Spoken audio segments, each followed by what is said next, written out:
La Junta de Personal Docent de les Terres de l'Ebre ha demonitzat aquesta setmana el nou decret que regula la provisió de llocs de treball a l'educació pública. L'ha titllat d'abusiu, corrupte, mercantil i pròxim als mètodes franquistes. Davant d'aquestes duríssimes crítiques, el director dels Serveis Territorials d'Ensenyament ha volgut donar un missatge de tranquil·litat als mestres i professors, negant les acusacions i afirmant que l'únic que fa el nou decret és regular l'autonomia de gestió dels centres que preveu la Llei Catalana d'Educació.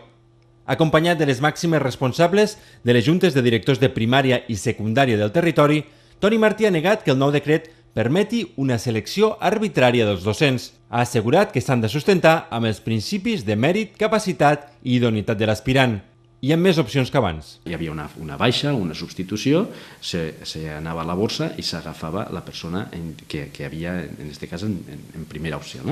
Ara el que determinarà és que cada centre rebrà 20 ordenades de la llista amb els criteris que tenen aquestes persones en funció de la plaça a la que tenen que anar.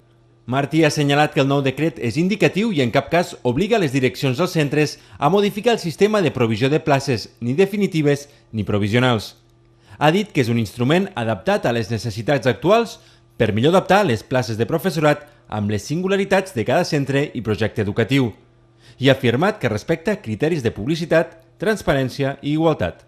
Tot el procés serà públic, en el qual aquelles persones que hagin pogut optar en aquesta plaça i no hagin rebut la consideració per poder-la optar, podran saber pel què no l'han rebut o per què s'ha assignat a una tercera persona. I davant d'això, si ells creuen convenient, poden presentar recurs als serveis territorials i posteriorment davant de la Direcció General de Formació del Professorat.